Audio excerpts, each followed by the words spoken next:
কারোর বাড়িতে তন্ত্র হয়েছে, সে কিভাবে বুঝবে কি অস্বাভাবিক জিনিস ঘটবে তার সাথে? দেখুন, বাড়িতে যখন তন্ত্রক্রিয়া হয় বা কারো ওপর যখন তন্ত্রক্রিয়া হয়, রাত্রিতে ঘুম আসবে না তার। চোখে মুখে একটা দেখবেন ভয়ের ছাপ পড়ে যায়। চোখের তলায় কালো হয়ে যায়।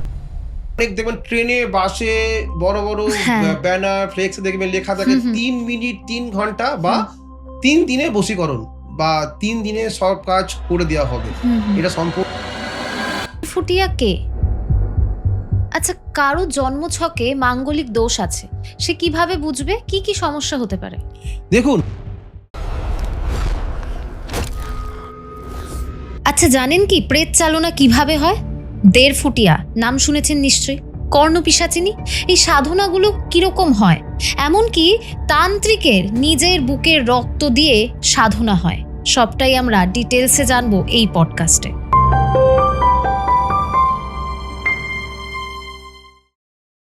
পডকাস্টের এই পার্টে আমরা প্রশ্ন করব প্রেত চালনা নিয়ে। প্রেত চালান কি? দেখুন, প্রেত চালান করতে হলে প্রেতকে বশে আনতে হয়। হুম, প্রেত তো আর এমনি চালান করা যায় না। যতক্ষণ না আমি প্রেতকে বশে আনবো বা প্রেত আমার বশে থাকবে, হুম, ততক্ষণ কিন্তু কোনো প্রেতকে চালনা করা যায় না। বা প্রেতকে বশে আনতে গেলে কিছু সাধনা থাকে, সেগুলো কিন্তু এখানে হয় না বা যেখানে সেখানে হয় না। সেগুলো কোনো নির্জন স্থান, যেমন শ্মশান, নদীর ধার, কোনো কুয়োর ধার, যেকোনো নির্জন স্থানে আমাকে প্রেত সাধনা করতে হয়। হুম। প্রেত সাধনা করে কিন্তু আমাকে প্রেতকে বশে আনতে হয়। তার জন্যে কিন্তু কিছু স্পেশাল সাধনা আছে। একটা আমি করেছি, সেটা হচ্ছে শ্মশান সাধনা। শ্মশান সাধনা। একদম। এটা আমি একটা প্রেতকে নিজের বশে আনার জন্যে করা হয়েছিল গুরুর নির্দেশে। হ্যাঁ, আরেকটা বলি, গুরুর নির্দেশ ছাড়া কিন্তু কখনো কোনো সাধনা করা যায় না। হুম, এবং গুরু কিন্তু আমাকে সেই মন্ত্র বলে দেয়, যে মন্ত্র দিয়ে আমি প্রেতকে সাধনা করি। হুম। তো এক্ষেত্রে একটা ছোট আমার একটা অভিজ্ঞতা আপনাদের কাছে শেয়ার করতে পারি একদমই। এই সাধনা নিয়ে। তো আমার বাড়ি থেকে ১০-১২ কিলোমিটার দূরে একটা শ্মশান আছে, নির্জন শ্মশান। সেখানে হুম, শ্মশান মানে এখন তো অনেক শ্মশানে লোকজন আসা যাওয়া, ভিড় ভাড়াক্কা লেগে থাকে। সেই শ্মশানে কিন্তু এইসব সাধনা করা যায় না। হুম, শ্মশান এমন জায়গা চয়েস করতে হবে, সেখানে কেউ আসা যাওয়া করে না এবং খুব নির্জন স্থান। হুম, তো সেখানে একজন তান্ত্রিক থাকে এবং একজন যারা মরায় পড়ায় ডোম হুম, থাকে। তো স্যার সঙ্গে আমি আলাপ করে এসেছিলাম, আলোচনা করে এসেছিলাম হুম, যে এমন কোনো মরা পুড়বে যে হুম, মরাটা ১১ টার মধ্যে পুড়িয়ে চলে যাবে। কারণ হুম, রাত্রিবেলা সাধনা করতে গেলে মরা পুড়ে যাওয়ার পর দেখবেন তাদের আত্মীয়স্বজন হুম, তাদের কাঠ দিয়ে, মানে যে হুম, মরার যে কাঠটা হয়, যে জল ঢেলে দেওয়া হয়, হুম, জল ঢেলে দেওয়ার পর একটা পুতুলের মতো একটা অবয়ব তৈরি করে দেওয়া হুম, হয়। যে ব্যক্তি সেরকম একটা হাত, পা, মাথা দিয়ে হুম, করে একটা দিন বড় এরকম জলের কলস হুম, মাথার সামনে বসিয়ে দিয়ে ফুটো করে দিয়ে চলে হুম, যায়। এবং তার যে ফ্যামিলির লোক আছে হুম, পেছনে ফিরে তাকাতে নেই। এটা সবাই জানে। যারা হুম, মরা পোড়াতে যায় হুম, তারা জানে এটা। তো চলে যাওয়ার পর আমি বলেছিলাম, এমন কোনো যদি কোনো মরা আসে হুম, রাত্রিবেলা, মানে দিনের বেলা পুড়িয়ে চলে গেল, রাত্রিবেলা যদি থাকে এরকম হুম, আমাকে ডাকবি, এবং সেটা যদি অমাবস্যা রাতে হয় খুব ভালো হয়। তো হুম, আমার ভাগ্য ভালো ছিল। আমি তাকে ফোন নাম্বার দিয়েছিলাম। আমাকে রাত্রিবেলা ফোন এসেছিল হঠাৎ করে। হুম, সেদিন অমাবস্যা ছিল না, কিন্তু সেদিন শনিবার ছিল এবং খুব ভালো একটা দিন ছিল। হুম, তো ফোন করতে, দাদা একটা মরা এসছে। মনে হয় ১০ টার মধ্যে পুড়িয়ে হুম, চলে যাবে। হুম, তুমি কিন্তু আসতে পারো সাধনা করার জন্যে। তাকে বলা ছিল আমার। তো আমি পৌঁছালাম ওখানে, যখন দেখলাম যে অলরেডি মরা পুড়িয়ে চলে গেছে। হুম, সেখানে একটা তার অবয়ব বানিয়ে দিয়ে চলে যায় তারা। হুম, তো ভালো জায়গা। আমি এবার আমার যে সাধনার নিয়ম আছে, হুম, আমি বললাম, "দেখ, আমি এবার সাধনা শুরু করব। তুই এখানে আসবি না। ২ ঘন্টা। হুম, ১১টা থেকে ১টা অবধি কিন্তু তুই আমার কাছে আসবি না বা আমার কাছে কেউ আসবে না। হুম, আমি এই সময়টা একা আমি যদি কোনো চেঁচামেচিও করি, মনে ভয় পাই, তাও কিন্তু আসবি না। এলে কিন্তু তোর ক্ষতি হতে পারে।" হুম, যে ডোম আছে তাকে বলেছিলাম আমি। এবার আমি আমার যে গুরু মন্ত্র আছে, সেই মন্ত্র দিয়ে আমি আমার প্রেত সাধনা শুরু করলাম। আমার টার্গেট ছিল ওই প্রেত যে মরাটা হুম, পুড়িয়ে গেছে, সে কিন্তু ওখানেই অবস্থান করে জানি আমি। হুম, তো সেই প্রেতকে আমার চাই। সেই প্রেতকে আমি আমার নিজের বশে নিয়ে আসবো। হুম, সেই জন্যই সাধনা। তো আমি আমার যে আসন আছে সেই হুম, পেতে আমি আমার দেহ বন্ধন করে আমার যে মন্ত্র আছে সেটা আমি শুরু করলাম। হুম, কিছুক্ষণের পর, ০.৫ ঘন্টা পর আমার গায়ে কাঁটা দিচ্ছে অলরেডি। সেই ওই গল্প এখন মনে পড়লে মাঝে, মাঝে এখনো মানে হুম, ভয় লাগে কিছুটা হলেও। তো হঠাৎ করে তখন ছিল গ্রীষ্মকাল। পুরো এরকম মে মাস, মে, জুন মাস। হুম। প্রচন্ড গরম। হঠাৎ করে দেখলাম পুরো জায়গাটা পুরো যেন ১৮-১৭ ডিগ্রি সেলসিয়াস, মানে পুরো ঠান্ডা কোল্ড, মানে কুল হয়ে গেল পুরো। অস্বাভাবিক। অস্বাভাবিক। পুরো জায়গা আমি একটা ফিলিংস ও করতে পারছি। আমার হুম, গায়ে হুম, কাঁটা দিচ্ছে, বুঝতে পারছি। এখনো গায়ে কাঁটা দিচ্ছে। হুম, তো আমি এটা সাধনা করছিলাম খালি গায়ে। আমার লাল বস্ত্র আছে এবং আমার ওড়না আছে। হুম। পিঠটা পুরো খালি ছিল। হুম, কিছুক্ষণ পর বুঝতে পারি পিঠের মধ্যে কেউ যেন আঁচড় কাটছে। একটা হুম, কষ্ট হচ্ছে বুঝতে পারছি। হুম, মানে কেউ যেন এত ডিস্টার্ব করছে মনে হচ্ছে যেন হুম, তুই উঠে যা। হুম, তুই এটা সাধনা তুই করতে পারবি না। সাধনা হুম, তোর জন্য নয়। হুম, তাও কিন্তু একটা কষ্ট হচ্ছে। আমি পিঠ খুলে দেখালে বুঝতে পারবেন যে হুম, এখনো আমার পিঠের চেরার দাগ আছে। আঙুলের হুম, নখের চেরার দাগ। হুম, সেগুলো যখন হচ্ছে, কষ্ট হচ্ছে বুঝতে পারছি এবং তখন আমি ভাবলাম না এই মন্ত্র আমায় বলেছিল যে গুরু যে যখন আরো বেশি ডিস্টার্ব হবে হুম, তখন মন্ত্র চেঞ্জ করে একটা মন্ত্র দেওয়া হয়েছে। সেই মন্ত্রটা জপ শুরু করবি। হুম, তখন আমি সেই মন্ত্রটা জপ শুরু হুম। করলাম। মন্ত্রটা আমি অন ক্যামেরায় বলছি না, বলতে পারব না। না, না। এটা গুরুর নির্দেশ আছে। হুম, তো যখন সেই মন্ত্রটা আমি জপ শুরু করলাম, দেখলাম আস্তে, আস্তে করে সবকিছু নরমাল শুরু করলো। আমি আমার যখন সেই পেতকে আমার বশে আনলাম, হুম, মানে তার ভয়ংকর রূপ হুম, সে প্রেতকে আমি একটা জিনিসে ভরে তাকে আনতে হয়। তো হুম, ভরে আমি যখন সেই প্রেতকে বশে আনলাম, মানে আনতে, আনতে আরো কিছু আরো ওখানে ভৌতিক ক্রিয়া ঘটছে আমার সাথে। মানে আমি যখন বেরোচ্ছি ওখান থেকে, আমি যে বাইক নিয়ে গেছিলাম, তো বাইক নিয়ে আমাকে ২ থেকে ৩ কিলোমিটার এতটাই ডিস্টার্ব করেছে মনে হচ্ছে ঠেলে ফেলে দেবে। আমি কন্টিনিউ আমার যে মন্ত্র আছে, আমার দেহবন্ধন মন্ত্র কন্টিনিউ জপ হুম। করতে, করতে বাড়ি ফিরি আমি। বাড়ি ফিরেই কিন্তু আমার প্রচুর শরীর খারাপ হয়ে যায় এবং যেখানে যা, যা রাখার সেসব জিনিস রেখে নেওয়ার পর আমার জ্বর শুরু হয়। সেদিনকে রাত্রে আর ফোন ছেড়ে করিনি। তার পরের দিনকে ফোন করে বললাম, "যে মারা গিয়েছিল, সেই ব্যক্তির আমার হুম, ডিটেইলস চাই। সে কি করতো, কি নড়তো?" পরে শুনলাম সে অনেক ধরনের হুম, বাজে অসামাজিক কাজে লিপ্ত ছিল। যে ছেলেটি মারা গিয়েছিল, হুম, খুব কম বয়সেই মারা গিয়েছিল হুম, সুসাইড করে নেয়। সে মানে অনেক চুরি ডাকাতি থেকে শুরু করে মানে নোংরা। কারণ যত আমাদের কিন্তু এই প্রেতই কাজে লাগে। হুম, শান্ত স্বভাবের প্রেত কিন্তু কোনো কাজের নয়। কোনো ভদ্র মানুষের প্রেত আমাদের কোনো কাজের নয়। যত প্রেত দুষ্ট হবে, যত প্রেত খারাপ হবে, তত হুম, কিন্তু আমাদের কাজের ক্ষেত্রে সুবিধা হবে। সেই প্রেত দিয়ে কিন্তু আমরা অনেক কিছু কাজ করাতে পারি। হুম, এটা একটা ভয়ংকর আমার একটা পেশ সাধনার অভিজ্ঞতা। সারা জীবন এখনো পর্যন্ত দাগ রয়ে গেছে আমার শরীরের মধ্যে। দাঁড়াও, দাঁড়াও। কোথায় যাচ্ছ? কি ভুলে যাচ্ছ বলো তো? সাবস্ক্রাইব করতেই ভুলে গেছো। তোমাদের একটা সাবস্ক্রাইব আমাদেরকে ভালো, ভালো গেস্ট আনতে অনেক সাহায্য করে। আচ্ছা, পডকাস্টে অনেকেই কমেন্ট করেন দেড়ফুটিয়া। এই দেড়ফুটিয়া কে? দেখুন, ডেরফুটিয়া হচ্ছে অ্যাকচুয়ালি বামন, এটাতে হিন্দি ভাষা ডেরফুটিয়া। হুম, তো আমাদের বাংলায় বলা হয় বামুন ভূত। ছোট বামন ভূত। একদম বামুন ভূত। এটা কোনো ভূত বা এটা একটা প্রেত বলতে পারি। এটা একটা হাড় থাকে। এই হাড়ের মধ্যে কিন্তু প্রেতকে রাখা হয় বা প্রেত হুম, কিন্তু হাড়ে থাকে। হুম, যখন দরকার পড়ে সেই তখন প্রেতকে জাগাতে হয় ডেরফুটিয়া। হুম, ডেরফুটিয়া অত্যন্ত চঞ্চল। হুম, মানে একে কন্ট্রোল করা কিন্তু খুব মুশকিল এবং হুম, এর দ্বারা কিন্তু অনেক কাজ আমরা করে থাকি। হুম, বিশেষ করে যখন কোনো বশীকরণ হয় না, হুম, তখন কিন্তু এই প্রেতকে চালনা করে আমরা বশীকরণ করে থাকি এবং হুম, সবথেকে বড় কথা যখন কোনো শত্রুকে দমন করা হয়, হুম, শত্রুকে দমন কিন্তু অনেক নিয়ম আছে, সেগুলো হুম, আমি অন ক্যামেরায় বলছি না। হুম, দমন মানে আপনি নিশ্চয়ই বুঝে গেছেন কি দমন বলতে হুম, চাইছি। হুম, সেক্ষেত্রে কিন্তু আমরা দেড়ফুটিয়া বা বামুন ভূতকে আমরা হুম, প্রয়োগ করি। আচ্ছা। সেক্ষেত্রে কিন্তু খুব ভালো ফল দেয় এবং একে কিন্তু জাগাতে গেলে আবার বলছি রক্ত দ্বারাই জাগাতে হয়। হুম, এ প্রেত কিন্তু প্রচণ্ড চঞ্চল, প্রচণ্ড বুদ্ধিমান হুম, এবং প্রচণ্ড পাওয়ারফুল, শক্তিশালী। হতে পারে ছোট। হুম, ছোট দেখবেন লঙ্কা অনেক ঝাল থাকে বেশি। এটাও হুম, সেম। হুম, ছোট সাইজের কিন্তু এর পাওয়ার কিন্তু অনেক। অনেক বেশি। একে কিন্তু নিজের শরীরের রক্ত দিয়ে বললাম না আপনাকে দেখিয়েছিলাম আমার কালকে কাজ ছিল একটা। হুম, আমার আঙুলের এখানে বেশি কাটা হয়ে গেছিল। হুম, তো সেটা কেটেই রক্তটা দিয়ে তাকে জাগানো হয়েছিল। হুম, কিছু, কিছু ক্ষেত্রে বুকের রক্ত কেটেও তাকে আমার হুম, জাগাতে হয় বা তাকে হুম, শান্ত করতে হয়। হুম, আমরা সাধারণত পেট চালান করতে গেলে কি মদ দিই, মাংস দিই, হুম, দিয়ে তারা পেটকে আমরা জাগাই। হুম, সে তখন চায়, খেতে চায়। হুম, মাংস, মদ। হুম, কিছু, কিছু পেট কিন্তু রক্ত খেতে চায়। হুম, তখন কিন্তু আমাদেরকে রক্ত দিয়ে সে পেটকে শান্ত করতে হয়। হুম, যখন এই যে আমরা ১.৫ ফুটি সাধনা করি, হুম, আমরা যখন তাকে সেই হাড়কে জাগাই, হুম, জাগিয়ে একটা ঝুড়ির মধ্যে চাপা দিয়ে দিই। হুম, আমি আমার কাজ করে চলে যাই। হুম, তারপর দেখি ওটা পুরোপুরি গায়েব হয়ে যায়, চলে যায়। হুম, সকালে যখন দেখি আমি ঝুড়ি খুলি, আবার কিন্তু সেই স্থানেই কিন্তু সেই হাড় আবার থাকে শান্ত অবস্থায়। তখন আচ্ছা, আবার তার যে স্থান আছে, সেই স্থানে তাকে রেখে দেওয়া হয়। এইভাবে কিন্তু আমরা ১.৫ ফুটিয়াকে চালনা করি। আচ্ছা। কোনো ভৌতিক ঘটনা শুনবো আপনার ক্লায়েন্টের। দেখুন, ভৌতিক ঘটনা তো অনেক আছে। তার মধ্যে একটা বলতে পারি, একটা হুম, বাস্তুর যে একটা সমস্যা হয়েছিল প্রচুর পরিমাণে। হুম, সেই বাস্তুটা ওরা নতুন কিনেছিল। হুম, একটা বাড়ি, পুরনো বাড়ি কিনা হয়েছিল, খুব কম দামে পেয়েছিল। এটা একটা ডোমজুড়ের এলাকার ঘটনা। হুম, ডোমজুড় থেকে সলপ এই এলাকারই ঘটনা। পুরো হুম, জায়গার নাম আমি বলছি না। আমি অন্য একটা পডকাস্টেও এটা শেয়ার করেছিলাম। তো এটা একটা প্রচণ্ড ভৌতিক একটা কাহিনী। উনার একটা মহিলা কোনো রাজনৈতিক নেতা হুম, ওনাকে অ্যাক্সিডেন্ট করিয়ে দিয়ে সেই বাড়িটা দখল করে নেয়। সেই মহিলার কেউ ছিল না। হুম, হুম, সেই নেতা পরবর্তীকালে জায়গাটা খুব সুন্দর জায়গা ছিল। হুম, মানে উনার মহিলার বাড়ি ছিল মাটির মতো, ছোট বাড়ি, কুঁড়ে, হুম, বহুদিন আগেকার। হুম, তারপর সেই নেতা একটা বড় বাড়ি বানায়। হুম, সেই বাড়ি কিন্তু তাকে ভোগ করতে হয়নি। তার ছেলে মারা যায় অ্যাক্সিডেন্টে, হুম, সে মারা যায় অ্যাক্সিডেন্টে। তখন তার বউ সেখান হুম, থেকে বাড়ি ছেড়ে পালিয়ে যায়।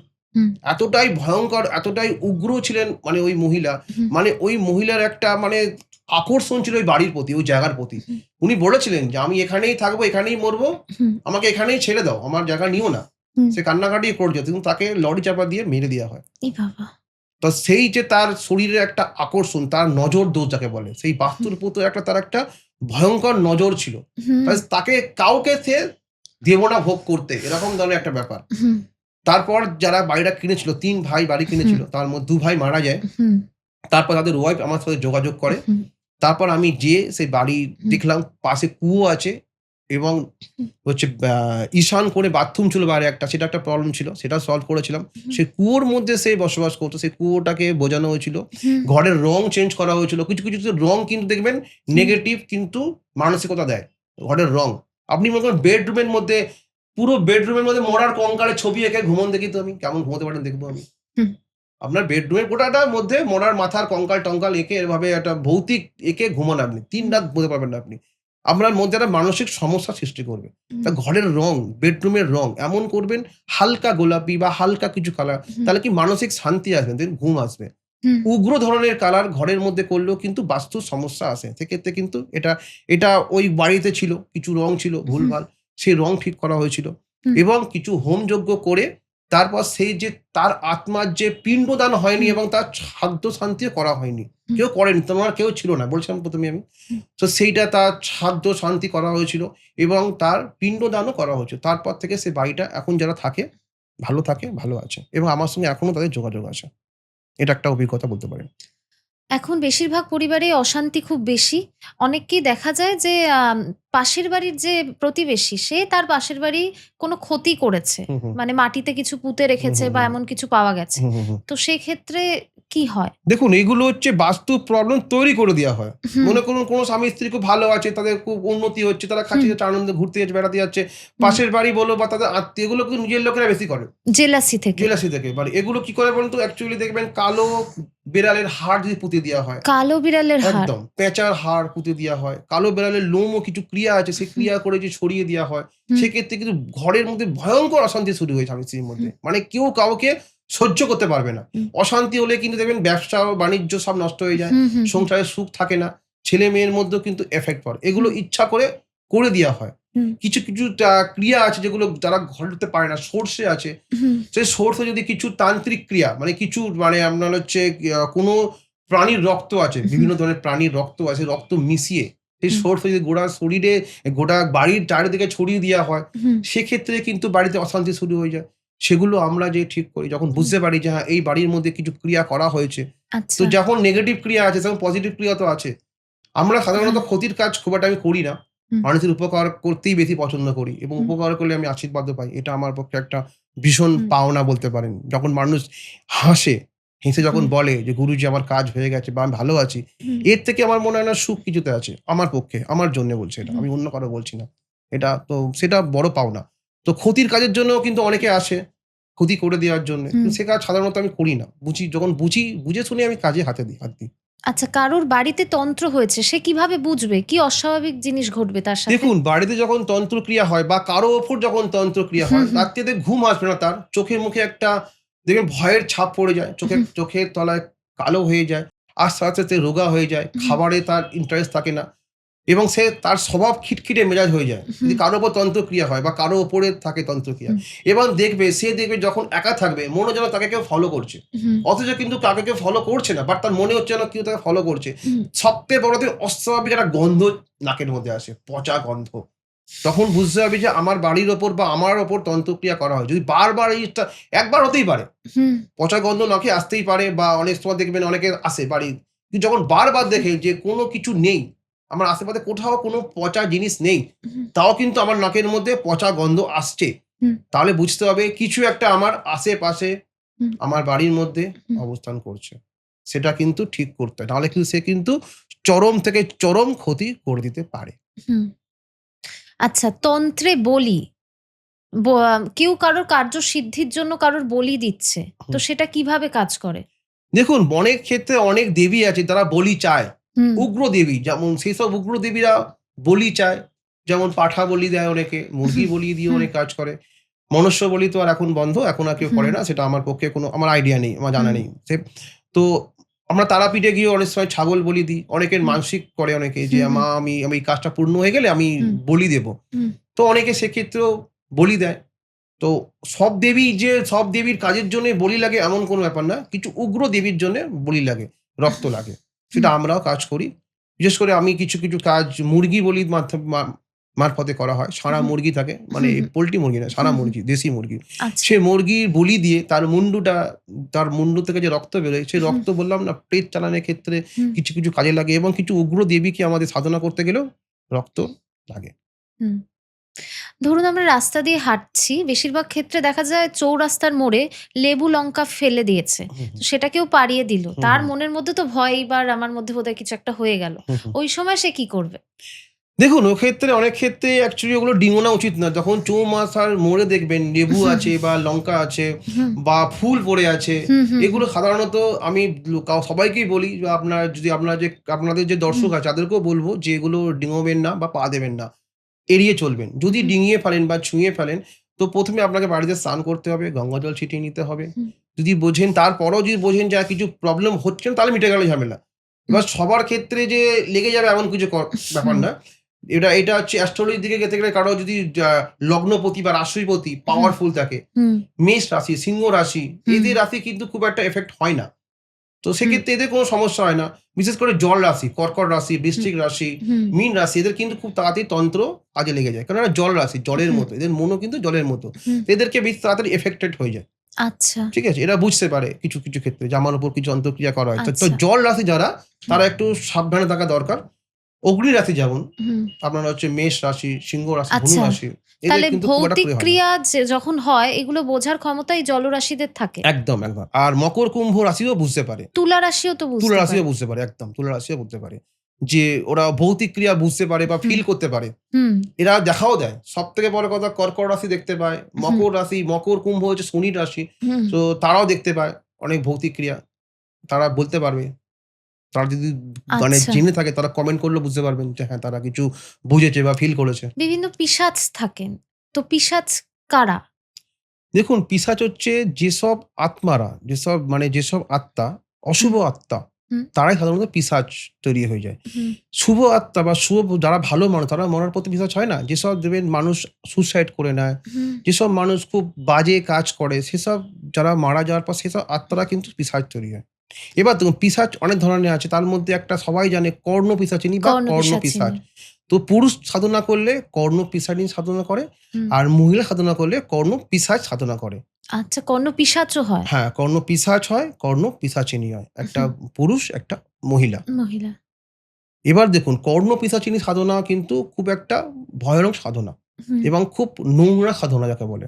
এই সাধনা করতে অনেকটা সময় লাগে। এই সাধনা কিন্তু আমি করিনি বা আমি হুম, করি না। কারণ হচ্ছে, এই সাধনা করলে সেই সাধকের কিন্তু মৃত্যুর পর হুম। অন্য কোনো জন্ম হয় না। সে কিন্তু প্রেত লোকে চলে যেতে পারে। প্রেতযোনিতে চলে যায়। প্রেত যোনি, তার ফলে জন্ম হয় না। তাহলে হুম, আমি কখনোই চাই না যে হুম, আমার আর জন্ম না হোক বা আমার হুম, প্রেত যোনিতে আমার জন্ম হোক বা আমার প্রেত যোনিতে আমি চলে যাই। হুম, এবার দেখুন, পিশাচ সাধনা করতে গেলে হচ্ছে, কর্ণ পিশাচী সাধনা করতে গেলে তাকে কি রূপে দেখছি আমি সেটা দেখা হুম, দরকার। আমি তাকে যদি পত্নী রূপে দেখি তাহলে আমি পত্নীকে হারাবো। তাকে যদি ভগ্নী রূপে দেখি ভগ্নীকে হারাবো। তাকে হুম, যদি মাতা রূপে দেখি হুম, তাহলে মাকে আমি হারাবো। মানে হুম, এ কিন্তু এমনই একটা সাধনা, হুম, তাকে হারাতেই হবে। মানে আমার মা বেঁচে থাকলেও কিন্তু তার ক্ষতি হবে বা তার মৃত্যু হতে পারে। তাকে যদি মাতৃরূপে দেখি, হুম, এবং সেই সাধনা করার সময় সে প্রচন্ড বিরক্ত করে। হুম, আর তাকে যদি পত্নী রূপে দেখি, সে কিন্তু পত্নী হিসাবেই আমার সঙ্গে থাকতে চায়। হুম, সে কিন্তু অসম্ভব, তার শরীরের খিদা, হুম, তার সঙ্গে কিন্তু সেক্সও করতে হয়।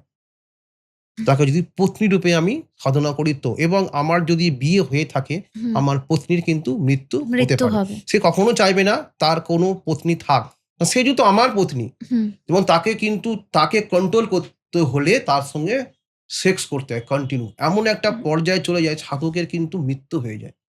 হুম। তখন সে কিন্তু আবার অন্য সাধকের কাছে চলে যায়। হুম। সেই সাধকের কিন্তু ক্ষতি হয়, ভালো কিছু হয় না। তাই আমি কর্ণ-পিশাচিনী বা কর্ণ-পিশাচ কোনো হুম। ধরনের পিশাচ সাধনা আমি করি না। আচ্ছা। সাধনা করি কিন্তু সাধনা করি না। পিশাচ কিন্তু সাধনা হুম। করলে এটা ভয়ানক। হুম। সাধকেরও কিন্তু ভয়ানক মৃত্যু হতে পারে এবং তার পরজন্মে কিন্তু নাও হতে পারে। আচ্ছা, হাকিনী কারা? হাকিনী হচ্ছে মায়ের সহচরিণী বলে যাকে বলে। হাকিনী, ডাকিনী।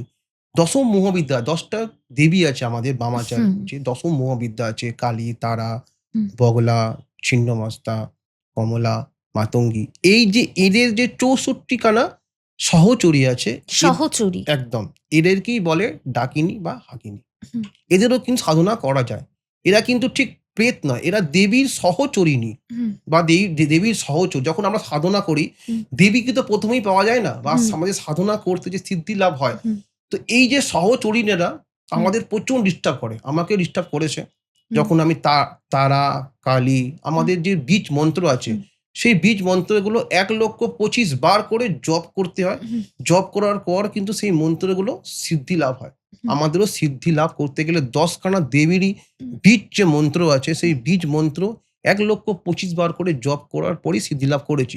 তখন এবার জপ তো একদিনে হয়ে যায় না। ১,২৫,০০০ বার জপ করতে গেলে মিনিমাম ২ থেকে ৩ বছর সময় লাগে। হুম। সেক্ষেত্রে একদিনেও সব দেবীর বীজ মন্ত্র জপ করা যায় না। হুম। ১ম এ আমরা যখন শুরু করি, তখন আমি ফার্স্ট শুরু করি দক্ষিণা কালী থেকে শুরু হুম। করি, তারপর তারা।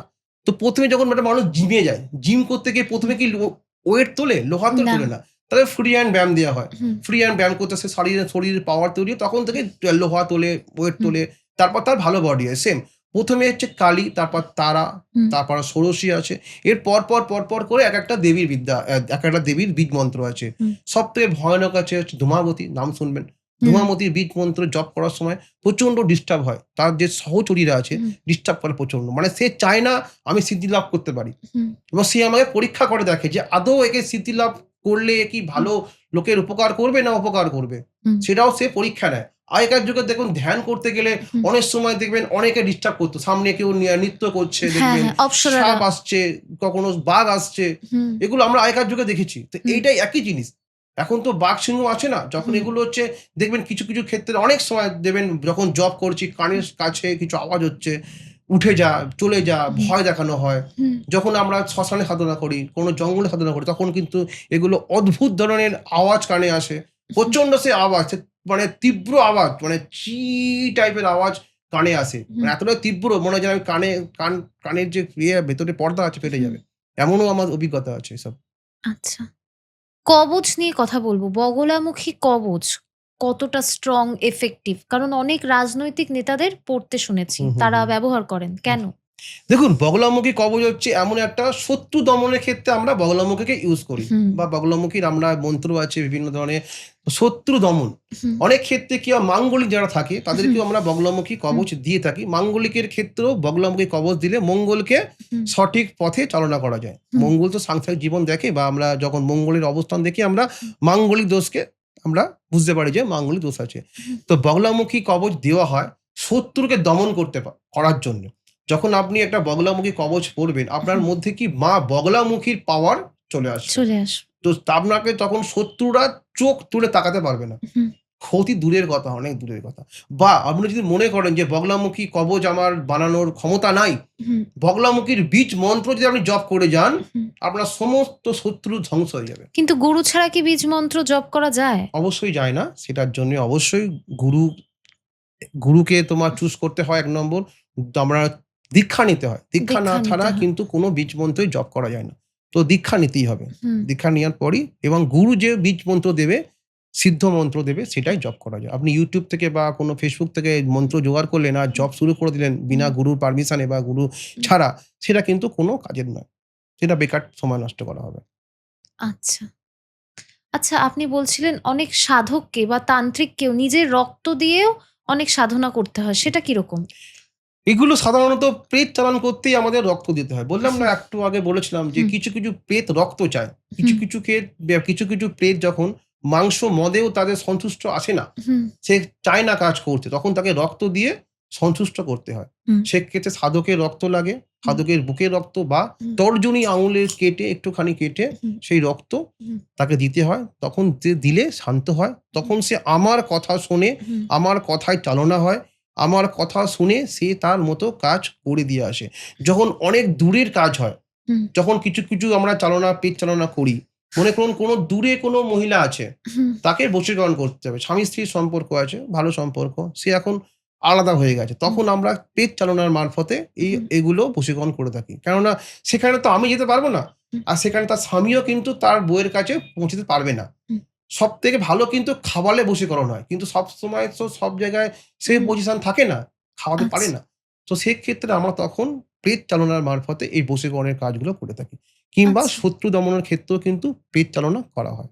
আচ্ছা, আমরা 'শয়তান' মুভিতে দেখেছি সাদা রঙের মিষ্টি বা মিষ্টি জাতীয় খাওয়ারে কিছু একটা দিয়ে বশীকরণ। হুম, হুম, কেন হুম। এই সাদা জিনিসটাকেই বশীকরণের এই দেখুন অস্ত্র সাদা হিসাবে হচ্ছে দেখা হয়? শুদ্ধ। হুম। সাদা শুদ্ধ। সাদা হুম। রংটাই শুদ্ধ। তার জন্যে সাদার মধ্যে কিছু থাকে না। হুম। তো সাদার মধ্যে মনে করুন কোনো সাদা কাগজই আমরা কেন রং করি? সাদা কাগজেই কেন ছবি আঁকি আমরা? হুম। তার মানে কি? তার মধ্যে যা দেব তাই সে গ্রহণ করবে। হুম। তাই জন্যে সাদা মিষ্টি আমরা ইউজ করি এবং কিছু মন্ত্র আছে সেই মন্ত্র দ্বারা সেই মিষ্টিকে আমরা সিদ্ধ করে দিই। তার নামের মন্ত্র থাকে। তবেই কিন্তু বশীকরণটা হয়। এটা ব্যাপার। আচ্ছা।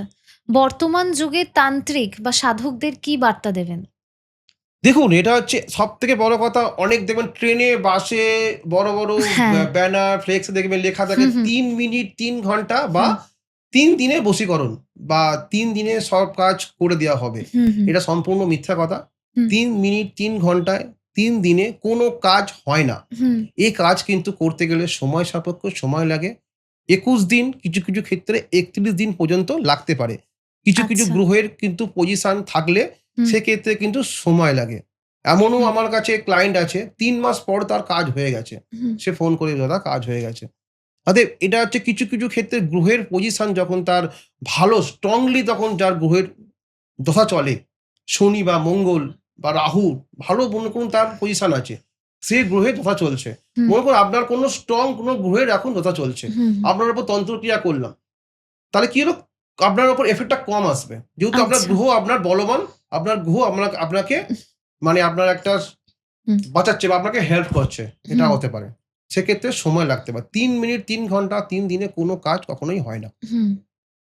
শনির ৭.৫-র ৩ টে ফেস রয়েছে। হুম, ৭.৫ বছরের একটা হুম, হুম, হুম। প্রক্রিয়া। তো সেটায় ১ম স্টেজ, ২য় স্টেজ এবং ৩য় স্টেজে কোনো জাতক বা জাতিকা কিরকম ফল পেতে পারে? দেখুন ১ম থাকে তার 12 হাউস, 2nd মানে রাশি থেকে। আমরা হুম, সাধারণত সাড়ে দেখি রাশি থেকে। তো হুম, ১ম 12 হাউস, হুম, 2nd হচ্ছে রাশি এবং 3rd হচ্ছে 2nd হাউস। হুম, ১ম যখন সাড়ে শুরু হয় ২.৫ বছর এমন কিছু পজিশন তৈরি হবে, হুম। তার দেখবে অনেক খরচ হয়ে যাচ্ছে। 12 হাউসের আচ্ছা। খরচ। এমন কিছু করাবে, হুম। টাকা পয়সা তার খরচ করিয়ে দেবে।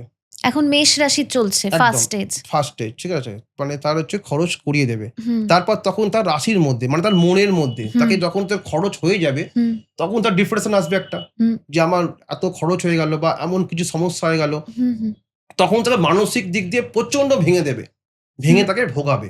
তারপর হুম। দ্বিতীয় তার অর্থের আয় উন্নতি বাধা সৃষ্টি করবে। আচ্ছা। তাকে রিকভারি দেবে না করতে। মানে আয় উন্নতি হলে তো রিকভারি হয়ে যাচ্ছে। ২য় ফেজ। ৩য় ফেজ। তাহলে এটা হচ্ছে তখন তার আয় উন্নতিটা বাধা দেবে। তখন তার আয় হুম, উন্নতি দেবে না করতে। এবার দেখুন হুম। শনি ৭.৫ মানে সবার ক্ষতিকর? না। এটাও কিন্তু নয়। শনি যদি ভালো পজিশনে থাকে, হুম, শনি যদি আপনার ঠিক জায়গায় থাকে, হুম। তখন কিন্তু শনি ৭.৫ কোনো অশুভ ফল দেয় না। দেয় না। এরকম। যেটা হচ্ছে শনির পজিশন শনি যদি ঠিক জায়গায় থাকে, হুম, মনে করুন শনি আপনার ভাগ্যপতি, নবমপতি, হুম, শনি আপনার দশমপতি, হুম, শনি আপনার লগ্নপতি, ভালো পজিশনে ভালো জায়গায় আছে। হুম, তখন কিন্তু শনি ৭.৫ এলেও কিন্তু খুব একটা ক্ষতিকর না। আমি অনেক মানুষের দেখেছি শনি ৭.৫ চলছে, সে উন্নতির শিখরে পৌঁছে গেছে। হুম, শনি শুধু নেয়, ভুল ধারণা। শনি অনেক কিছু দেয়। আর হুম। যখন শনি দেয়, সেটা রাখার জায়গা থাকে না। আচ্ছা, কারো জন্মছকে মাঙ্গলিক দোষ আছে। সে কিভাবে বুঝবে? কি, কি সমস্যা হতে পারে? দেখুন আমরা মাঙ্গলিক দোষ দেখতে গেলে ৩ হুম, ধরনের মাঙ্গলিক হয়। একটা লগ্ন থেকে, একটা চন্দ্র থেকে, একটা শুক্র থেকে। হুম, মঙ্গল যখন লগ্নে, হুম, চতুর্থে, সপ্তম, অষ্টম এবং হুম, দ্বাদশ ঘরে মঙ্গলের অবস্থান থাকবে, হুম, তখন তাকে আমরা মাঙ্গলিক হিসাবে ধরি। হুম। লগ্নে মানে মঙ্গল, লগ্নে মঙ্গল থাকলে কিন্তু তাকে উগ্র তৈরি করে দেয়। হুম, সপ্তম হাউসে যে মঙ্গল থাকে তার হুম। পার্টনার উগ্র থাকবে, সংসারে ঝগড়া অশান্তি থাকে। হুম, 4th হাউসে মঙ্গল থাকলেও জমি জায়গা নিয়ে হুম, সমস্যা সৃষ্টি হয়। হুম, 12th হাউসে মঙ্গল থাকলেও তার বিভিন্ন ধরনের দেখবেন অনেক বাজে খরচ থেকে শুরু করে এগুলোও হয়। এবার দেখুন মানে মাঙ্গলিক মানেই তার ক্ষতিকর সেটাও কিন্তু ভুল ধারণা। হুম, মঙ্গলের অবস্থান দেখতে হবে। তার মঙ্গল যদি দেখুন মনে করুন কারো হচ্ছে কর্কট লগ্ন, ঠিক আছে? হুম, মকরে মঙ্গল আছে, ৭ম হাউস হচ্ছে মঙ্গল। কিন্তু হুম। সেখানে কিন্তু মঙ্গল উচ্চ। আচ্ছা। সেখানে সে সর্বোচ্চ ভালো ফল দেবে। তাহলে তার ৭ম স্থানটা হলো পাওয়ারফুল। হুম, সেক্ষেত্রে কিন্তু খুব একটা ক্ষতিকর হবে না। হুম, সে যদি ভালো ব্যবসা-বাণিজ্য করে, হুম, সে কিন্তু তার ভালো ব্যবসা-বাণিজ্য হবে। কিন্তু সে কিন্তু মাঙ্গলিক। সেক্ষেত্রে তার কিন্তু ক্ষতি হবে না। হুম, এবার সবথেকে বড় কথা ১ নম্বর, ২ নম্বর, ৩ নম্বর মাঙ্গলিক আমরা দেখি। ১ নম্বর হুম, লগ্ন থেকে, ২ নম্বর হুম, চন্দ্র থেকে, ৩ নম্বর শুক্র থেকে। হুম, লগ্ন থেকে যে মঙ্গলটা মাঙ্গলিক ধরা হয় সেটা একটু পাওয়ারফুল কাজ করে। হুম, চন্দ্র থেকেও পাওয়ারফুল কাজ করে। হুম, শুক্র থেকে কিন্তু খুব একটা মাঙ্গলিক ধরি না আমরা। কিছু, কিছু হুম, জ্যোতিষ ধরে। কিন্তু আমার মনে হয় না শুক্রতে খুব একটা মঙ্গলের প্রবলেম দেখি আমি। যেটা আমার হুম, অভিজ্ঞতা বলছে। হুম, হুম, তো সেক্ষেত্রে লগ্ন থেকে মসজিদ যারা মাঙ্গলিক হয় তাদের একটুখানি এসব বিভিন্ন ধরনের সমস্যা হয়। কিন্তু মঙ্গলের পজিশন না দেখে কখনোই পুরো বলা যাবে না। আচ্ছা। মঙ্গলের অবস্থানটা দেখা কিন্তু অবশ্যই জরুরি। মঙ্গল যদি মেষে থাকে, হুম, মঙ্গল যদি বৃশ্চিকে অবস্থান করে, মঙ্গল যদি মকরে অবস্থান করে, হুম, সেক্ষেত্রে কিন্তু মাঙ্গলিক থাকলেও খুব একটা ক্ষতিকর হয় না। হুম, মঙ্গলের অবস্থানটা অবশ্যই দেখা দরকার মাঙ্গলিক ক্ষেত্রে। আচ্ছা। এগুলো দোষ থাকলে কিন্তু অবশ্যই খণ্ডন করলেও মাঙ্গলিক দোষ খণ্ডন করা যায়। হুম, সংসারে তখন কিন্তু শান্তি আসে। আমি অনেক হুম, মাঙ্গলিক দোষ খণ্ডন করেছি এবং হুম। তারা ভালো আছে সাংসারিক জীবনে। আচ্ছা দাদা, আপনার চেম্বার কোথায়, কোথায় আছে? আমি কলকাতা আছে, মেছেদা আছে, সাঁতরাগাছি হুম, আছে। তারাপীঠে প্রত্যেক অমাবস্যায় আমার হোম হুম, যজ্ঞ হয়। তারাপীঠে হুম। আমার চেম্বারও করা হয় এবং শ্রীরামপুরেও আমার আছে চেম্বার। ভবিষ্যতে আচ্ছা। আমার এখনো ঢাকায় চেম্বার করার কথা আছে। ওখান থেকে বাংলাদেশ থেকে প্রচুর ক্লায়েন্ট ফোন আসে হুম, হুম, এবং ঢাকায় প্রচুর কাজ করি আমি। বাংলাদেশ থেকে প্রচুর কাজ হয়। হুম, ওখানকার ক্লায়েন্টরা রিকোয়েস্ট করে যে, "দাদা হুম, ঢাকায় বসুন।" হুম, চেম্বারের জন্য জায়গাও পর্যন্ত আমাকে দেবে বলেছে, কথা হয়েছে সেক্ষেত্রে। এবং হুম, বিদেশ থেকেও তো অনেক অনলাইনেও কাজ হয়। এখন তো মানুষ আসতে পারে না। হুম। তো অনলাইনেও আমার কাছে অনলাইনে কাজ প্রেডিকশন। হয়। প্রেডিকশন দেওয়া হয় এবং হুম, হুম, যারা বিভিন্ন ধরনের বশীকরণের কাজ বা অন্যান্য তান্ত্রিক কাজ তাদের কবজও পাঠিয়ে দেওয়া হয়। হুম। যারা দরকার তাদের আমরা পোস্ট অফিসের মাধ্যমে আমি পাঠিয়ে দিই। অনেকে বাহ! পায় প্রত্যেক হুম, কাজ। অনলাইনেও কাজ হয়, কোনো সমস্যা নেই। হুম। অসংখ্য ধন্যবাদ দাদা, আমাদেরকে সময় দেওয়ার নমস্কার। জন্য অসংখ্য ওকে, ধন্যবাদ। Thank you.